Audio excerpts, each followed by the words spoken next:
Welcome in to the Lady Vol Basketball Fever podcast, part of Vol Basketball Fever. We're a show dedicated exclusively to talking about the Lady Vols and news around the program. Tune in to hear thoughts and discussions from experts who cover the Lady Vols on a daily basis. Now, here's a new episode of the Lady Vol Basketball Fever podcast. Hello, everyone, and welcome in to another episode of the Lady Vol Basketball Fever podcast. I'm Nathanael Rutherford, and I'm joined by a special guest this week for a new episode of the show, Jessica Guinn of the Vol Log podcast. All of you listening have probably heard of the Vol Log podcast if you're a Lady Vol fan, so I want to bring on someone from there because I think they do a fantastic job over there. So, Jessica, thank you so much for joining me. Yeah, absolutely. Thank you for having me. I'm excited.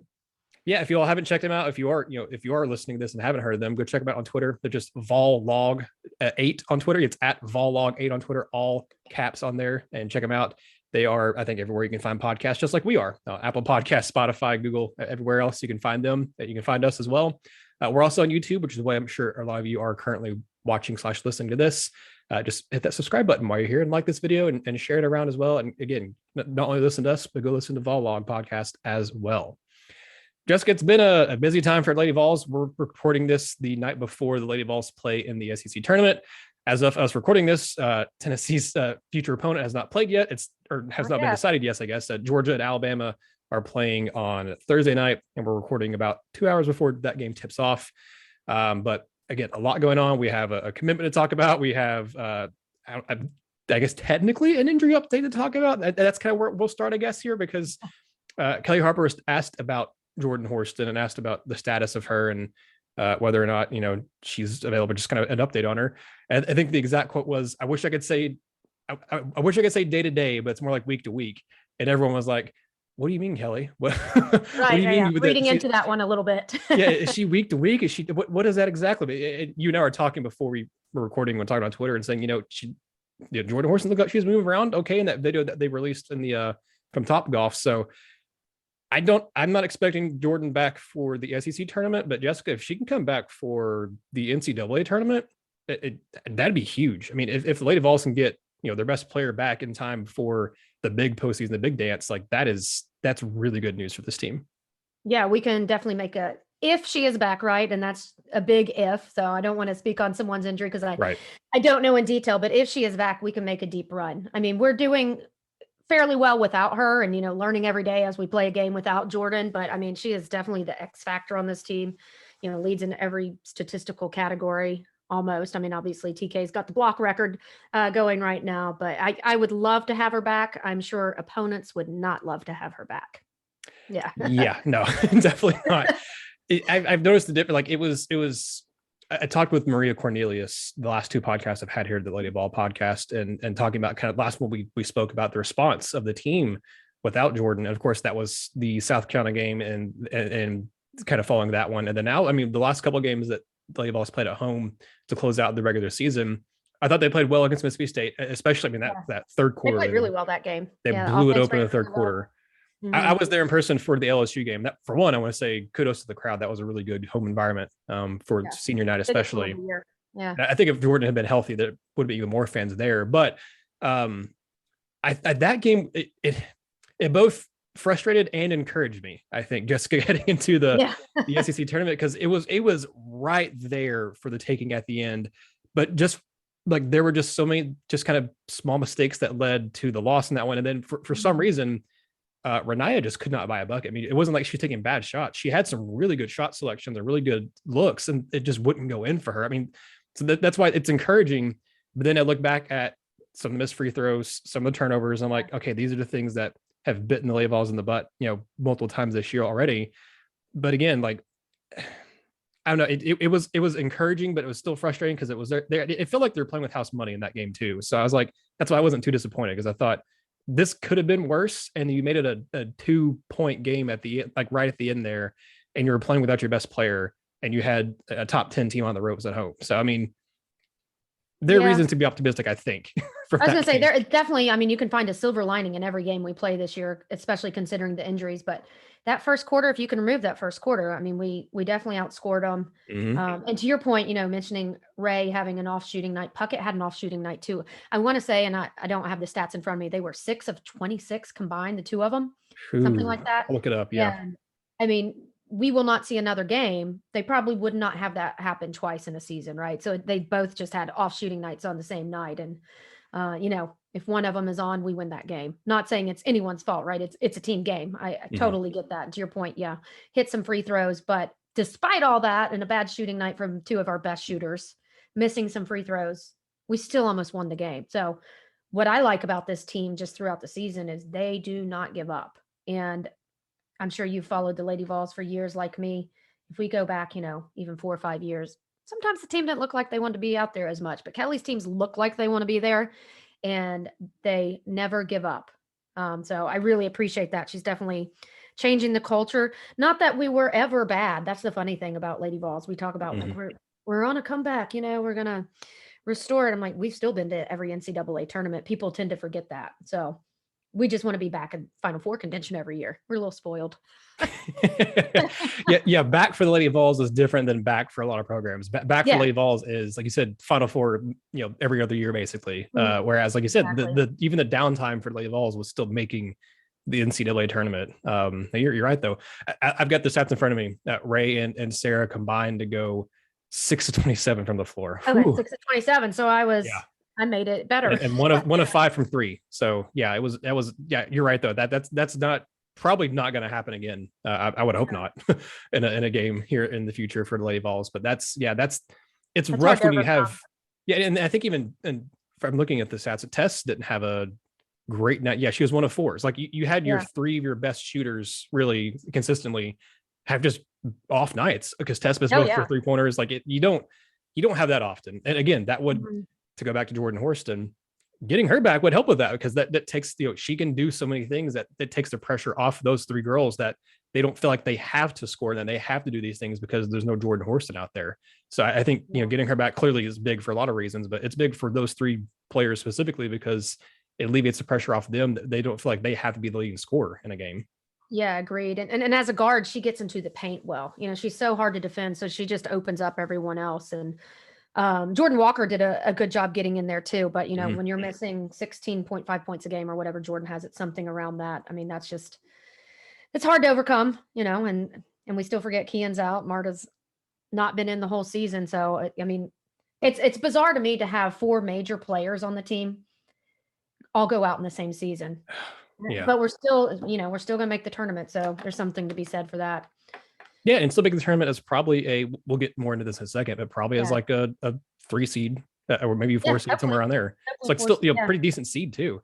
But yeah, to kind of you're talking before I move on to talk about SEC tournament stuff. You're talking about the injuries. Like you're right. Like it just feels like Kelly Harper as soon as she's gotten here has been dealt just like an unlucky hand, and it's not her fault. Like she got here, and the first year she was here, COVID hit. And then when that didn't have a normal off season, her first like full true off season wasn't a normal one. And then you've had injuries every single year. You had Zay Green go down with an injury early in the year. I think her first year. And then you had Kian got hurt too. And this wasn't Kian's first injury. And then this year, like you just mentioned, you had Ray out for the first month and a half, basically. You had Kian go down. You had Marta, who's been out for the whole year. And now you have Jordan, who's been out for the last few games and not entirely sure when she'll come back or if she will come back this year. So it's you lose 1 or 2 best players at the beginning of the year. You lose a starter in Marta Suarez, who I knew from things that Kelly had said before the year that she and the staff were very high on Marta Suarez heading into this year. Yeah, she was all SEC freshman team last year. People forget that. Yeah, so you had someone who's going to be a starter and a potential, another potential like all SEC performer this year, whether it's second team or whatever, but another potential all SEC player just missed the entire year. Second best player, in my opinion, on the team go down for a month.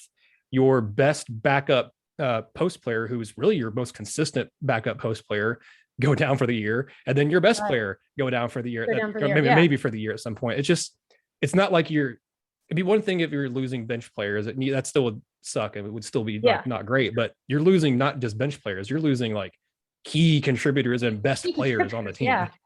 Yeah, it's wild. There's something to be said for them to to still have the record they have with 21 wins and continuing to move on, and hopefully they win tomorrow also and add to that and secure that seed so they can play at home at the first round.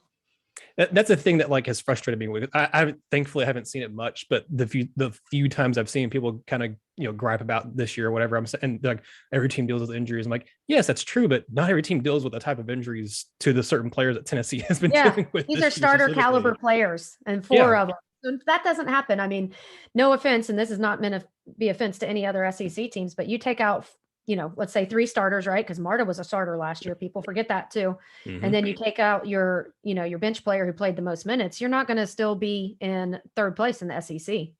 That's just not going to happen. But we've somehow been able to do that.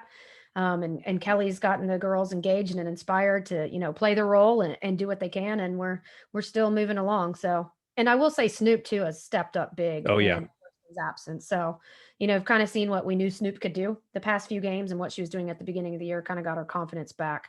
I just wish we had Snoop for one more year.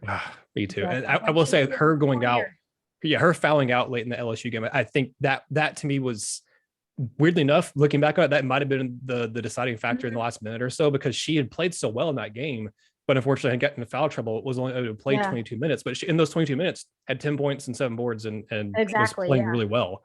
And she's playing good defense too. Just because we sit up close, you can see everything going on in the court. She was actually, telling people where to be on defense, which at the beginning of the year, you wouldn't have seen Snoop doing that.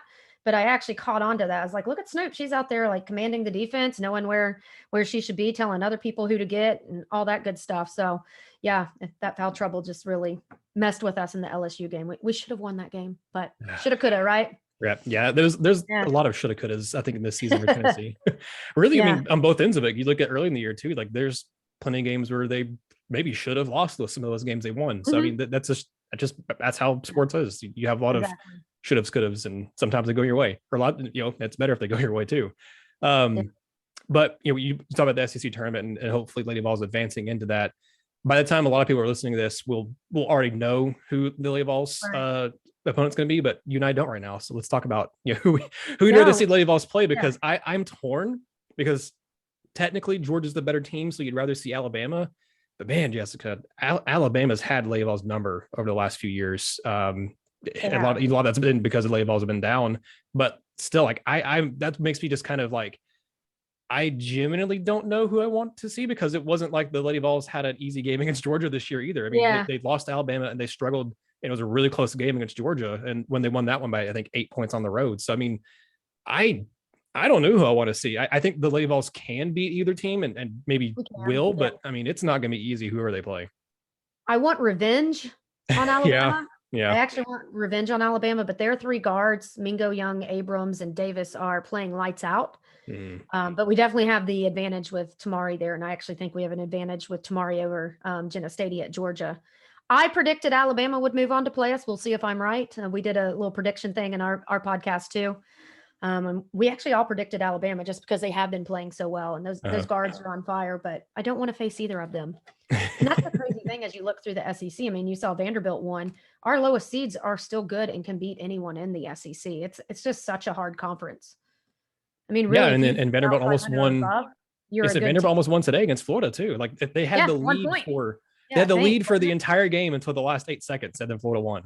It's just that's SEC basketball for women's basketball. SEC basketball, but I at least want us to get one win. I think we will. I'd like to see more than one. But I just want to secure that at-home seed for the NCAA tourney.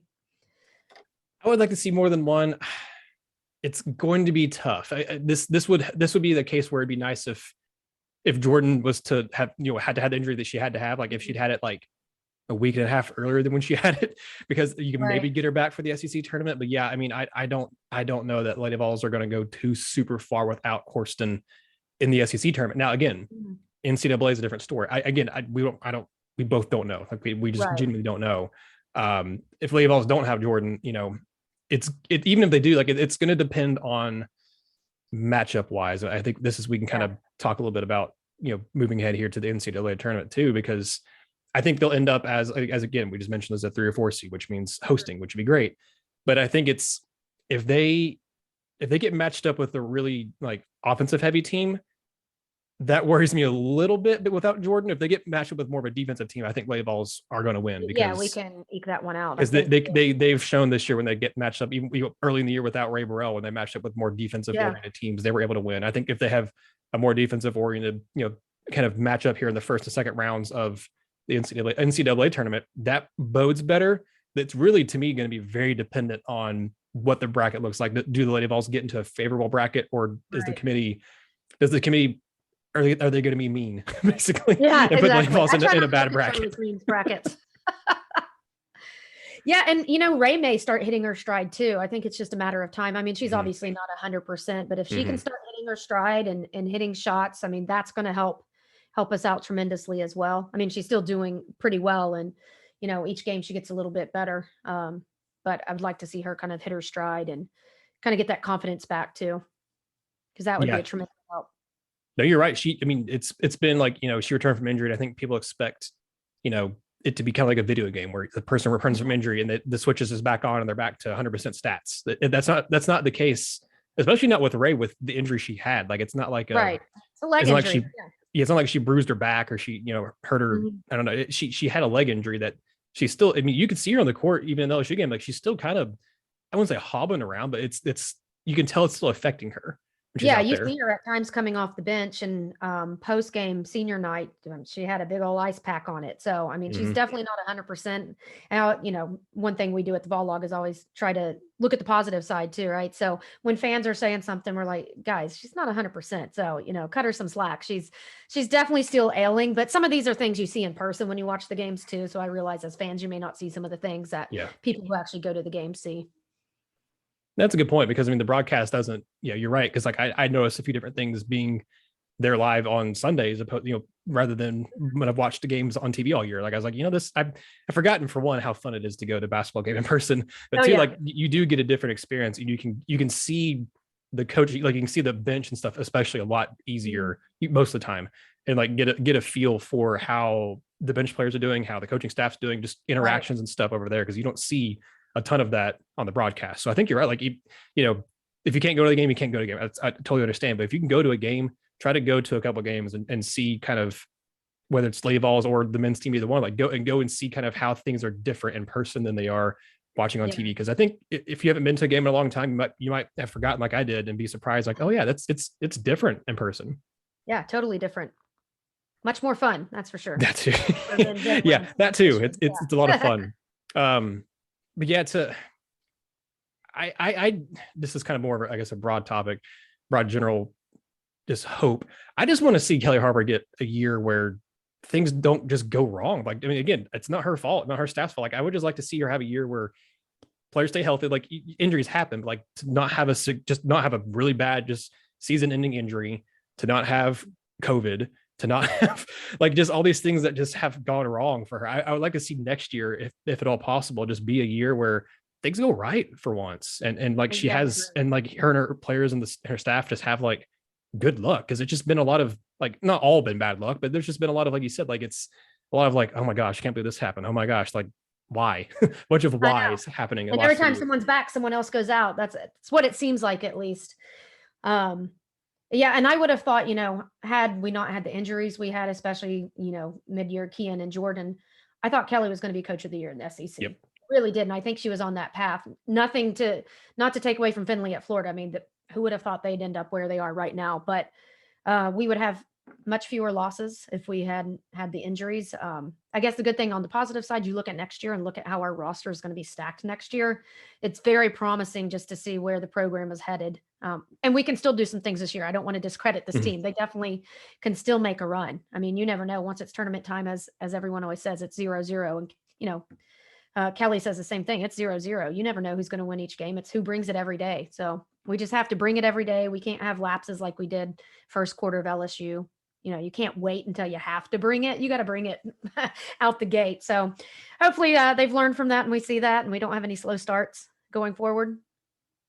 I don't know, Jessica, I kind of expect the slow starts. When we were at the game, I was like, my wife, and I was like, she's like, oh, this is rough. I was like, this is what happens. This is what they do. I was like, it'll get better. I was like, watch. That's what we've done all year. When we get back from halftime, I said, watch, they're going to get this. It's like I think they drove it up to like a 16, maybe almost 20 point lead. And I was like, watch, they'll cut this down to like 8 by the time the third quarter is over. Lo and behold, it was like they got down to an 8, I think, early in the fourth. I was like, I told you, this team has done this so many times this year where they start slow and then they get to the third quarter and it like turns on for some reason. Well, it's funny when I go to the games and I know we're behind. I was like, okay, if we can be at 12 at halftime, yep, and then we can be at 6 after the third quarter, or 8. I mean, quite honestly, I think our magic number is 8 going into the fourth quarter. We can overcome that. Mm-hmm. But I look at the games the same way because we have been behind in so many of them. It's rare that we're just, out the gate every quarter. Mississippi State was a good example of us coming in and ready to go the whole time, which I thought that game was going to be more of a challenge, just knowing who their guards are, and they're very quick. But our spacing was really good. We defended really well. Players were where they were supposed to be. So, when we execute and do what the coaches ask, we tend to do well regardless of who's injured. But we just have to execute and do what they want us to do. I mean, Coach Harper preaches on getting into the paint, and we tend to wait a while to either get to the paint or get Tamari the ball. And that's the one thing you miss with Jordan is TK. TK and Jordan just have that connection. So Jordan was always finding TK, they're best friends, and they just know where the other is going to be. And they did a better job in LSU the second half, but we got to do that from the beginning because TK, I say Snoop's our X factor, but if we can get TK involved from the get-go and she stays out of foul trouble, which she's been doing a lot better about, a lot of people talk about her foul trouble. And then, of course, I was like, okay, well, I want to look at Aaliyah Boston stats too. They only play difference of 1 minute a game. Aaliyah plays 27 and a half or something, and Tamari plays 26 and a half. So it's really not as impactful as people perceive it to be when they say she's in foul trouble all the time. Like, you look at the stats, and it actually shows you she's on the floor as much as I think might have been Jordan Walker, maybe, who plays more minutes with Horston out. But otherwise, TK's logging a lot of minutes for a post. Yeah, no, she absolutely is. And I'm glad you brought up Aaliyah Boston. That reminded me of something I forgot to tell you beforehand that I want to talk about. Okay. So no discredit to Aaliyah Boston. She is a phenomenal player. Like, she really is. How did Tamari not win SEC Defensive Player of the Year? Like, how did TK not get that award? Because I genuinely thought that it was a no-brainer. She is like on par to be one of the most prolific shot blockers in women's basketball history. And I mean, Aaliyah's she's a great defender. She really is. But I'm just really surprised that TK did not win that award this year. She absolutely deserved it, in my opinion. I think we're all surprised. And again, no discredit to Aaliyah Boston. She's the best all-around post in the country. I will give her credit for that. But as far as defense, one, not only the blocks for TK, and one, she's going to potentially beat Candace's record this year, and she probably will. Candace Parker is one of the best female basketball players of all time. Like, if she beats her record or is on track to beat it, how do you discredit that, to your point? But then what opponents have to do against TK is they have to scheme completely against her. You don't have to, change your whole scout against Aaliyah Boston. Again, not saying she's not a good defender, but you have to completely change everything you're doing against TK. And what's her blocks right now for the year? 99? I can't remember what. She may have 100. I'll check while you're talking, but she's close to 100. That's 100 shots that people haven't been able to get up. Yeah, and that doesn't even count. Like, I mean, we've you look at the numbers and stuff at just the blocks, but that doesn't even count like altered shots. Because we were watching the LSU game, and I said, look at that. She altered that shot. It won't go down in the box score as a block, but that girl had to change the way she was going at the basket because of Tamari. Yeah, and she does that all the time. You do not come in the paint against Tamari Key. Mm-mm. She does big girl blocks. I mean, I call them man blocks at times, where she just swats it at, was it Mississippi State or LSU, where the girl fell and it was a completely clean block? Oh, that was Mississippi State. Yeah. Mississippi State, I was like, oh man, that's as fun to watch as, I don't know, a 3. I'm trying to equate it to something, but I like watching Tamari block more than anything in the game. It is so fun to watch a defensive player like that, because you do not see that. No, often, not even every 10 years, probably. You don't even see someone who can impact a game defensively like she does. I've never seen anything like it. And I graduated from UT in 2001. So I was there with the 3 Meeks. I saw Kelly Kane, no discredit to any of them, but I have seen nothing like Tamari Key in the paint. No, I agree with you. And I remember it being in the Mississippi State game, because I remember having Maria on, I think the day or two after that. And she was still livid about the fact that was called a foul on that 7th block. Oh yeah. And Maria, you're probably sitting over there with her maybe, but she sat right near that block too. So she got to see that up close and personal. And that one was not a foul on that 7th block. Yeah. But yeah, I'm looking at her stats. She has 108 blocks on the season. Holy moly. She's up to 108. Yep. Yeah. She's 3 times this year. Yeah, 3 times this year she's had 10 or more blocks in a game, and I think she owns, I think, she's like all the top 5 except for number 1, I think, in blocks per game, or in total blocks in a game for Lady Vols history. Like she's all over that, and she's only a junior is the thing. Like this is her 3rd year. I know. And she's improved every year, so I'm scared of what Tamari's going to be next year. If she does not win it next year, we will have to riot, because she deserved that. No question. I will say props to USA Today and the SEC coaches for realizing Horston needed to be first team. It's about time someone noticed what she's been doing, because we've noticed it from freshman year. Yeah. Now others are finally noticing it. So yeah, no, you're absolutely right. I'm glad she got first team 100%. You're talking about Tamari and not seeing anyone like her in the paint. Like I went to school. I had a class my sophomore year, maybe. It was earlier in my college career. I had a class with Mercedes Russell and Jordan Stokes. Actually, were both in the same class. Yeah. So I felt like a very small person when I was in that class whenever I was near them. But I mean, Mercedes was, I mean, she was such a really, really talented post player. And then Tamari's, she is better than her. Like I remember being a young kid and learning how tall Michelle Snow was and thinking, wow, she's not, like a young kid, but like I remember being a kid and learning how tall Michelle Snow was. Like she's taller than my dad. Like my dad's 6'2". I was like, she's like his height, like and taller. And then now like seeing Tamari, like she is legitimately 6. She might actually be pushing 6'7". Like she is like legit 6'6" inches. Yeah, and she moves well for her size too. She's worked really hard. I mean, credit to the coaches too, and Coach Joy for working with her. And she's in the right position almost all the time to get those blocks too.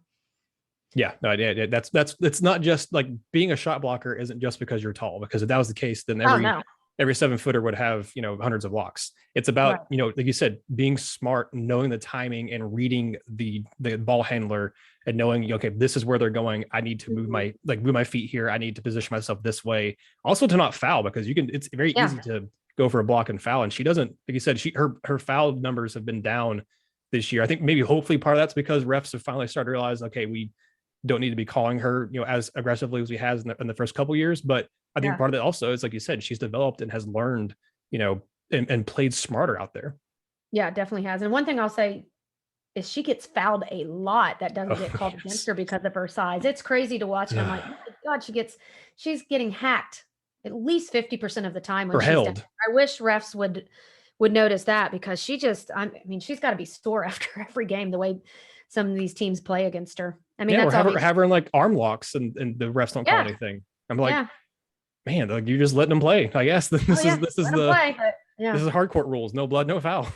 Yeah, but I think that's their game plan too, right? Get physical with Tamari. They're not going to call the fouls on against us. So I don't know. We'll see how it goes in the SEC. Again, like you said, if Lady Vols play Georgia, we'll see how that goes with that. And then Alabama would be a different, different roster makeup. So it'd be different, but we'll see. And we'll see how Lady Vols do again without Jordan Horston for that too. But one of the other things we got to talk about is, we have already kind of touched on a little bit, you're looking ahead to next year. We know that Jordan Walker, she announced that, before senior night that she is coming back. So, didn't go through the senior day festivities. Made it public before that, but they knew behind the scenes apparently a little while before that. But I think that's a big boost. Getting her back for another year, and hopefully that she stays healthy like she did this year and can stay healthy next year and be a big contributor.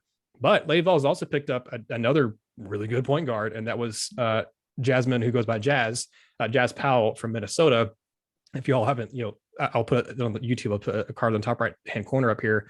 I was able to actually interview Jazz and have her here on the Lady Vol podcast as a special guest. So go check it out. But Jessica, I like her as a player a lot. She has a tenacity on defense, which you have to have that to come play for Lady Vols. Yeah, you're not going to play for Kelly if you don't. You don't play defense, you're not on the floor. Yeah, but she has she's a legit, I think, really good ball handler. She can hit. She's not like the most prolific 3-point shooter, but she hits over 30% for threes, and she can hit them. Yeah. And when I interviewed her, she talked about how she really enjoys getting teammates involved and really enjoys passing it and being more of a true point guard. She's like, yeah, and I like scoring. Like I like being able to, get buckets and such. But I like being surrounded by really good players. And that was one of the reasons she came here. She's like, because I know I'm going to be surrounded by really good players and be able to attack the paint and then dish back out to players for threes or get my own points. She's like, but I think that she is a very intriguing option for the Lady Vols next year. And I think that in my opinion, there are two things you can never have too much of in basketball: ball handlers and shooters. And she kind of fits both those.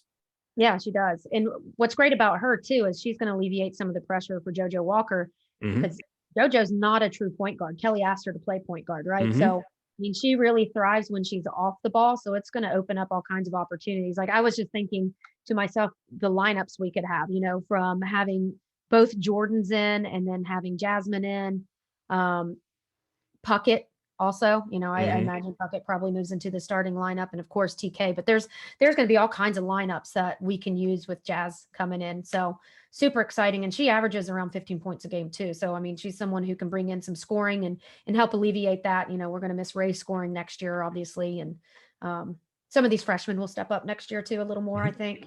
And that'll be nice. But I'm really excited about getting a point guard. I know that was one of the big needs we have. We still need a post, obviously, to help out TK with Kian. Not having any eligibility left as much as we would like that, unless they petition it. So maybe she could finish out her PhD and still play, but I don't think that will happen, unfortunately. No, I wish Kian come back for another. She's just one of those people that's easy to root for too. Like, it's no, like she's a good player, but she's genuinely like a very easy person to root for because of how smart she is, because of just seeming like how just good she is as a person. Also, like she just is a really genuinely nice person, and a genuinely, like, I don't know that opposing fan bases could dislike her. Like, she's just a really just like nice person to root for. Yeah, and I think that's kind of the whole team. We've gotten to know a couple of players too, just from doing interviews and me going to the games. But I mean, this is a team like you want to root for. And again, I've followed Lady Vols ever since I was a little kid growing up here in Knoxville. And the Three Meeks were always my favorite teams. I loved watching the Three Meeks. I had never seen anything like it in women's basketball. And of course, Kelly was part of that. But beyond the Three Meeks teams, this is my favorite team just to watch. And I mean, they have the best record since we've had since 2017, 2018 also. And I think a lot of people tend to not realize that about this team, despite all the adversity. And maybe we've lost some games we shouldn't have lost, but they are a resilient bunch. They get along really well, and you can tell that. So you can tell there's definitely team chemistry. I'm hoping other recruits take notice of that. I'm guessing that, I'll listen to the interview with Jazz, but I'm guessing that probably played part too. It's just, the players here and the family atmosphere. And I think people really root for each other in sports at this level. You don't see that a whole lot anymore. A lot of people are in it for them, and, they want to be the star and want to get to the next level. So they're looking to go where they can be the star. But I think these girls really root on everyone, and they want everyone to succeed, which is, again, very different. So I think Kelly's looking for a certain type of player to fit that mold. And she's pretty picky with what she looks at. So I trust Kelly with anyone she's bringing in. So I'm excited to get to know Jazz once she comes down here, whenever that may be. I think you made a good point. And I think that's one of the things I really, really like about this Lady Vols program and the men's program both, is that, like you said, the culture is good, and it's definitely very much a family culture for both those, and they both root for, like, both the men's and women's teams here at Tennessee root for each other and want each other to succeed. I think about it for the men's team with Victor Bailey Jr. He's a guy that they talk about, they want him to succeed. For the Lady Vols, I mean, there's so many times where you see, I think it was, I'm trying to remember what game it was. I think it was Horston did something incredible, and Sarah Puckett was losing her mind. Like, she was on the court with her, like losing her mind, celebrating. Oh yeah. Like, I love awesome that so much. That. And the fans have bought into it too. I know this isn't a topic of our conversation, but just seeing the GoFundMe's one for Zakai Ziegler. And I'm sure you've talked about that on some of your other shows. I mean, they had to disable it. Yeah. I think they raised $345,000. And then Nikki Anasicki, who's a Lady Vol for life, we finally were able to raise all the money to help pay for all the medical cost of her two twins that were born premature. So, I mean, the fans are seeing everything that's going on in the programs. And I think, they're taking note of where we are with men's and women's basketball, and really the athletic department as a whole under Danny White is thriving if you look at all of the programs. So it's great to see that after we've had some not so great years. Just thinking that. Yeah. I was like, it feels good. It's about time. That was something to keep, again, kind of branching out from basketball too. Yeah. I heard Tony Vitello, Tennessee's baseball coach, he was talking on actually the Swain event on, I think, Wednesday, but he said something about he had connections with, I'm trying to remember who it was now, but he talked about Frank Anderson, his pitching coach, knew Rick Barnes because they both were at Texas. He talked about that he knew Josh Heupel because they both were at Missouri. but he was talking with someone else who had been at UT years ago, and he's saying, he's like I've been told that it's starting to feel more like it was back in the 2000s or early 2000s, where it's like you don't want to be the one team that's not competing for a championship because you're like the black sheep. He's like, so it's like it's starting to feel more like that again, where we're kind of all moving in the same direction and people are all kind of having success all at the same time. And I was like, it has been like 20 years since we could say that, hasn't it? Like it's nice. Been a while. Yeah, and again, like there's levels. Like Lady Vols, again, they're getting back, but it's like they're still building. The football team looks like they're moving in the right direction. Yeah. But then you look at what the men's team's doing. You look at, I mean, for example, baseball. You look at softball, still a top 25 team. You look at tennis. You look at like there's track and field's really good. Swimming, diving is really good.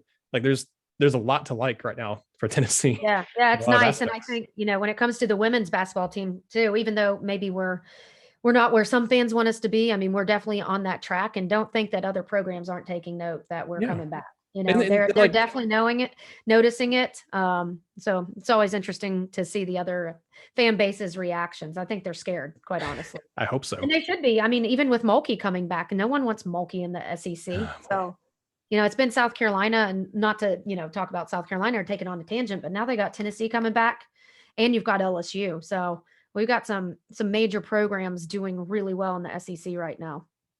Yeah, and this is a point that Maria made on here in the podcast a couple weeks ago. People want to rush and say, "Can Lady Vols be back?" Or "Oh man, like this happened. This is disappointing. Like what's going on?" And she's like, people need to realize that just getting to the Sweet 16 would be progress for this program who hasn't been there in like 7 years. And I was like, yeah, like that's really like I was like that's a really good point, because I mean, you get used, you mentioned it earlier in this podcast, Jessica, you get so used to Lady Vols always making Final Fours, always making good deep tournament runs. They haven't even been as far as the Sweet 16 in over half a decade. Like that itself would be like, if this team were to make a Sweet 16 run, especially with the injuries again, that would be progress, and it would be like really good. Like point to it and say, this is progress. Look at where we've come from the last 5 years. Yeah, and we've last 4 years, our SEC records improved every year too. So that's interesting. Kind of going back, we were very much a 500 SEC team 4 years ago, and each year we're doing better and better in the SEC, which is really what matters. If you can do well in the SEC, you're going to be a top seed in the NCAA tournament. You can't tell me that the top 4 SEC teams are not top in the top 16 in the country. This is by far the hardest conference, without question. Oh yeah, we're there. I mean, and we ended up third with these injuries. Right. We would have been second without question, in my opinion. I would agree with you on that one for sure. So we, to kind of circle back to the transfer thing and looking back to next year, this will be kind of one of the last things we talk about, I suppose. But you mentioned needing some post help maybe next year for Tamari. There was one other visitor here who was in town on Sunday for the LSU game, and that was none other than Rakia Jackson.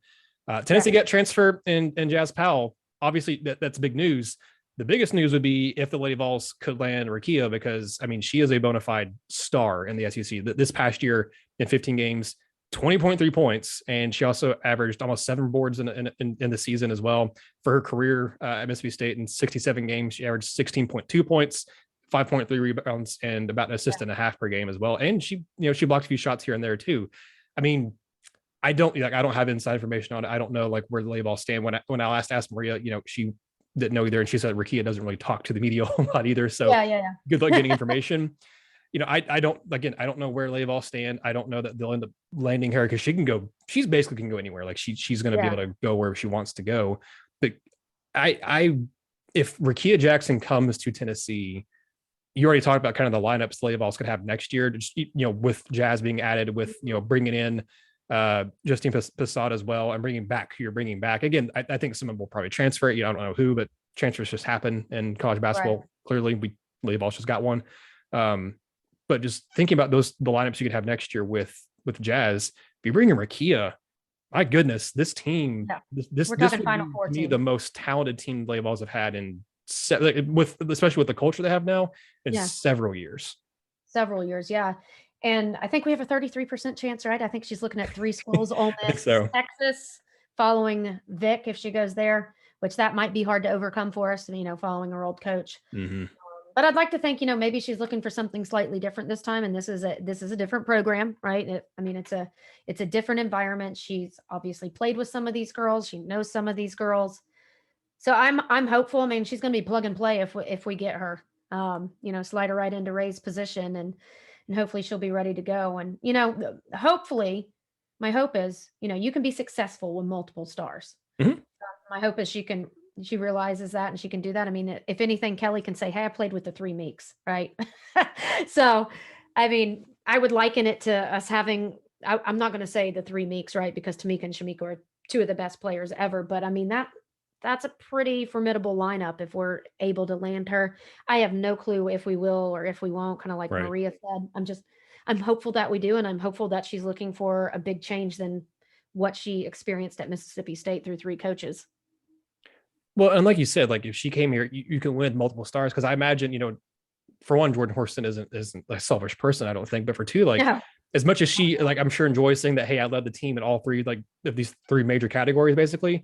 I think she'd like to be able to not have to do all that. Like, I think she'd like to have I'm sure more help too. It's like, I don't think she'd mind having Rakia here to say, hey, if I can't get this bucket, I got someone over here I can trust to go score. Yeah, Jordan is completely selfless. She is team first, and you can tell that in the way she plays. So I'm sure she would be that way. And Jordan wants more than anything for the team to succeed. You can watch her as she's injured, just cheering everyone on. She's just as involved while she's injured. Same thing with Kian, right? They're both super involved, and a lot of people could sulk. I see it a lot in the men's game where a player's injured and they're not even into the game, but that is not the case with the Lady Vols and the injured player. Same with Marta. I mean, I see players go out, and even when Jordan was still healthy, just one game, I can't remember what it was, she came out and Marta's sitting there coaching her on something. So you see a lot of that happening in person. So they're all super engaged, which is nice. So I'd like to say we don't have any transfers out either.